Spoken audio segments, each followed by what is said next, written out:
கஜா புயல் பாதித்த பகுதிகளில் ஆய்வு நடத்திய முதலமைச்சர் எடப்பாடி பழனிசாமி சேதமடைந்த குடிசை வீடுகளுக்கு பதிலாக 1 லட்சம் கான்கிரீட் வீடுகள் கட்டித்தரப்படும் என உறுதியளித்துள்ளார். புதுக்கோட்டை, தஞ்சை மாவட்டங்களில் ஏற்கனவே ஆய்வு செய்த முதலமைச்சர் நாகை, திருவாரூர் மாவட்டங்களில் புயல் பாதிப்பு குறித்து ஆய்வு நடத்துவதற்காக ரயில் மூலம் நாகை சென்றடைந்தார்.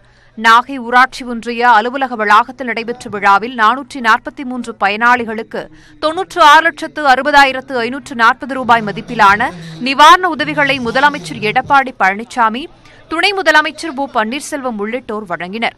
வேட்டி, சேலை, அரிசி உட்பட 27 நிவாரணப் பொருட்கள் அடங்கிய பெட்டகங்கள் பயனாளிகளுக்கு வழங்கப்பட்டன. தொடர்ந்து பிரதாபராமபுரம் கிராமத்தில் சேதமடைந்த முந்திரி தோப்பை பார்வையிட்ட முதல்வர் விவசாயிகளிடம் குறைகளை கேட்டறிந்தார்.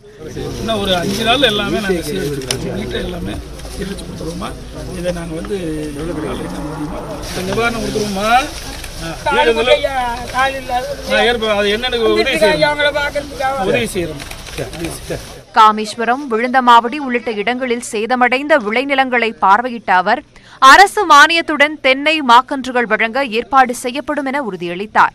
வேட்டைக்கார நெருப்பு கிராமத்தில் மீனவர்களை சந்தித்து ஆறுதல் கூறினார்.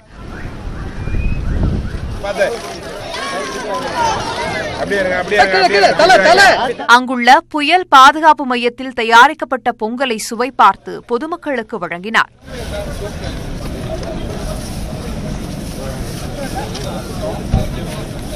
கோவில்பத்து பகுதியில் 152 கோடி ரூபாய் செலவில் கட்டப்பட்டு சேதமடைந்த தமிழ்நாடு நுகர்பொருள் வாணிபக் கழகத்தின் தானிய சேமிப்பு கிடங்கினை முதலமைச்சர் பார்வையிட்டார். வானூர் மாதேவி, 4 வேதபதி கிராம மக்களை சந்தித்தார்.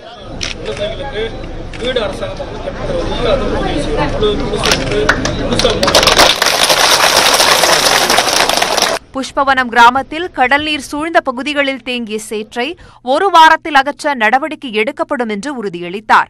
பின்னர் வேதாரண்யம் ஊராட்சி ஒன்றிய அலுவலகத்தில் செய்தியாளர்களிடம் பேசிய அவர், முகாம் மக்களுக்கு குடிநீர் வழங்க 3000 போர்வெல் கிணறுகள் அமைக்கப்பட்டுள்ளது என்றார். 27 பொருட்கள் அடங்கிய நிவாரண உதவி பெட்டி 5 நாட்களுக்குள் வழங்கப்படும் என்றும் கூறினார்.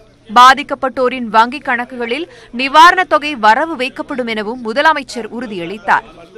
பாதிக்கப்பட்ட ஏழை மக்கள் வாழ்ந்த குடிசை வீடுகளுக்கு பதில் கான்கிரீட் வீடுகள் சுமார் 1 லட்சம் வீடுகள் கட்ட அரசு நடவடிக்கை எடுக்கப்படும்.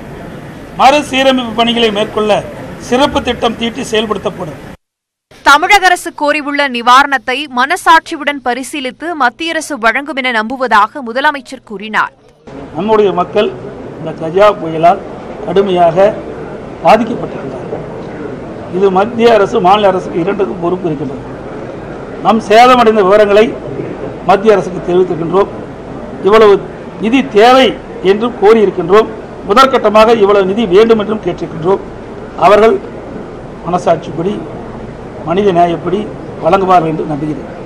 ஆய்வுக்கு நடுவே சாலை ஓர தேநீர் விடுதியில் முதலமைச்சரும் அமைச்சர்களும் மக்களோடு மக்களாக அமர்ந்து தேநீர் அருந்தினர்.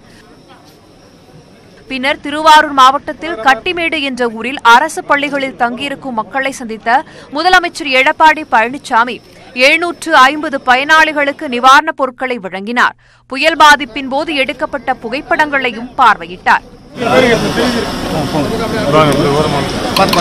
திருத்துறைப்பூண்டி மருந்தீஸ்வரர் கோவிலில் உள்ள மண்டபத்தில் பாதிக்கப்பட்ட மக்களுக்கான நிவாரணப் பொருட்களை வழங்கினார். வேலூர் பாலம் பகுதியில் சேதமடைந்த வீடுகளை பார்வையிட்ட முதலமைச்சர் மணலி கிராமத்தில் சேதமடைந்த நெற்பயிர்களை பார்வையிட்டார்.